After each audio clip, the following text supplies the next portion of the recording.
We often speak about the importance of youth development. And as we've heard on numerous occasions, a child shall lead the way. Today, we speak with Arlene Ross, President of the Barbados Rotary Club, who will tell us all about Project Amai. I'm your host, Rashid Holder, and welcome to another episode of Positive Pulse.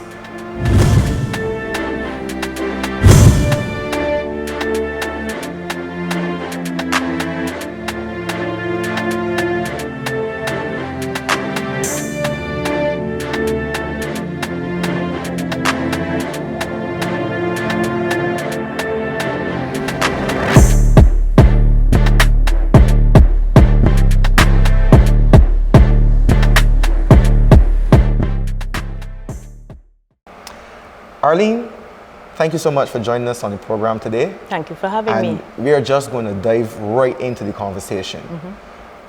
As president of the Barbados Rotary Club, you're involved in numerous projects. Tell us what your role is as president of the club and how you came about with Project Amai. Okay. The Rotary Club of Barbados, it's the biggest Rotary Club in Barbados. So there are 3 Rotary Clubs. And the Rotary Club of Barbados, we have more than 100 members. So the president leads the club along with board members. And every year, because every president serves for 1 year, and every year the president comes up with a project that they would like to work on. Usually it's one that is close to their heart, one that they feel passionate about. And so Project Amai, Amai means mother, and Project Amai was designed to help young mothers up to the age of 24 and their children. So it is for pregnant mothers and mothers who have children. So parenting mothers and pregnant mothers. And why specifically the focus on mothers within that age demographic? For one thing, when we look at the statistics and we look at poverty, there is a high prevalence of poverty in single-parent, female-led households.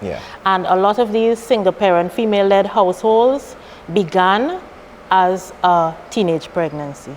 So the statistics obviously would show which demographic of persons, and I mean, we live in a society where many of the households are a matriarchal household. That is, they're led by the mothers. So we would often say that mothers play a very important role in the development of society, and obviously by a lesser extent, the generations to come.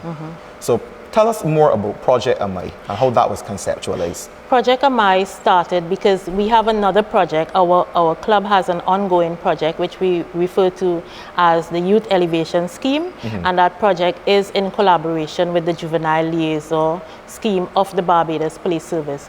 And we got some of the participants, 2 of the participants in that program became pregnant, and they were young women about 16 years old or thereabout, and their prospects were not very high. They had low educational level.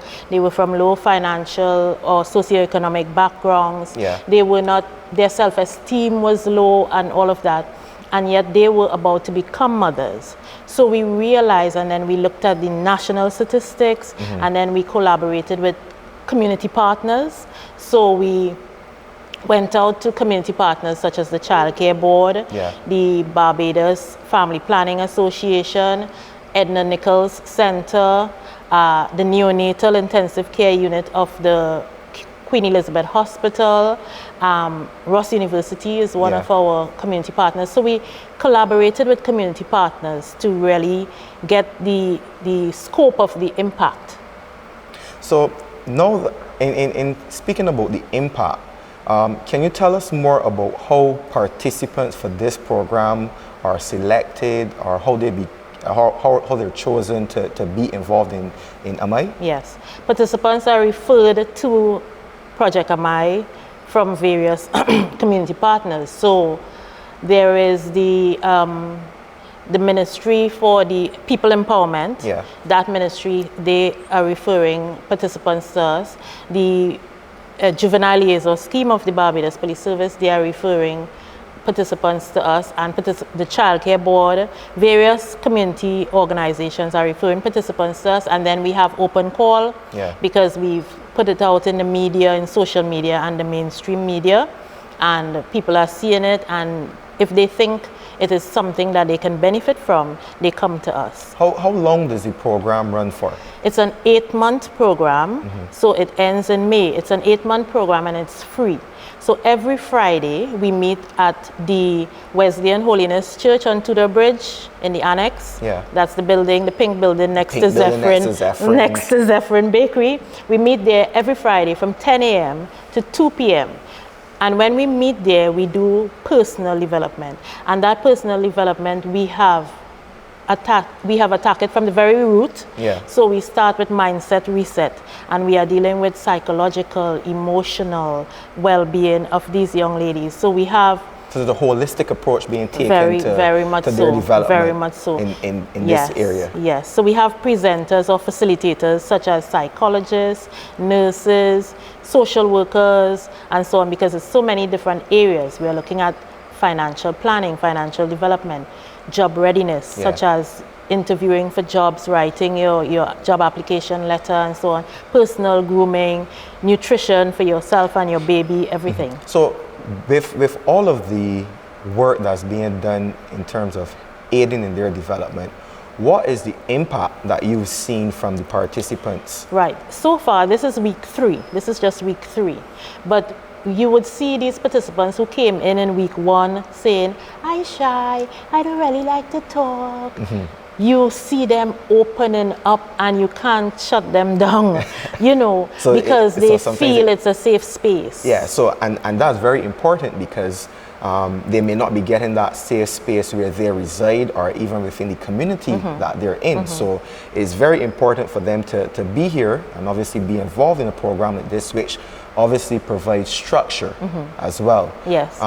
Can you tell us about maybe some of these success stories that you've seen thus far? Thus far, like I said, it's just week 3. So in terms of success, today, for example, we did something called the Life Wheel, where they got to assess their life and the various aspects of their life and where it is at. And, some of them looked and said, "Oh my God, my life looks sad," or so on. But there are counselors and so on to deal with them, to talk them through it. Yes.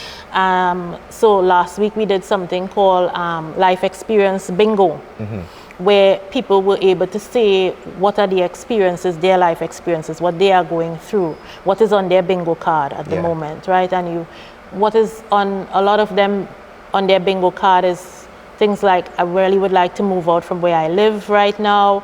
My child father doesn't take any part in their life."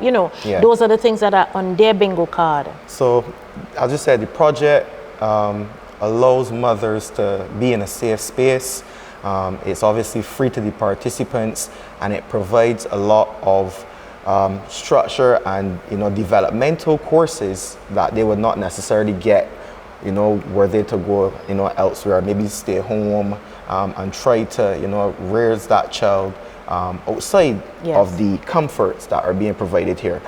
Project Amai is definitely something that, well, from listening to what you said, seems to be an integral part of the development, and it is essential. So I want to thank you on behalf of the mothers that are participating, and we definitely look forward to hearing more about the successes as persons come through this program. Thank you. Thank you so much for joining us on Positive Pulse, Arlene. You're welcome. And as I said, we will definitely be chatting with Denise shortly, who I believe is project manager for Project Amai.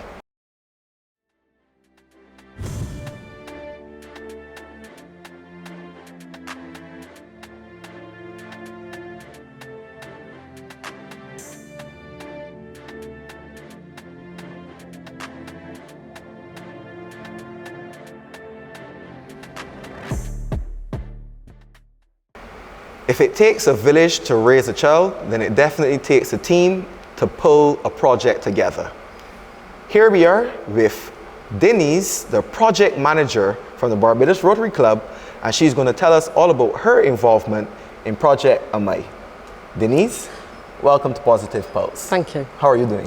I'm fine, thank you. Alrighty then. So, I think you would have mentioned whilst we were off camera that you are the person that basically pulls everything together. Or tries to, yeah. Or tries to. Yeah. What is everything? Or, what is your role in Project Amai?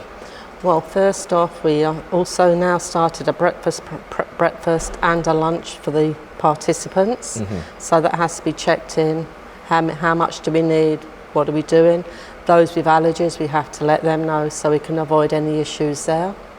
We have the childcare, so I have to make sure everything's in place there. Whatever the childcare giver needs, I have to make sure is there for the children, etc. We also have a PR team, which we all deal with through the admin side of things. So they do all the social media and what have you. Then again, when Arlene gives her program for what is going to happen that week, to make sure everything is there for that week. Yeah. So it's just basically getting everything there to be able to operate. Pooling all of the resources, be it human, material, or otherwise, together.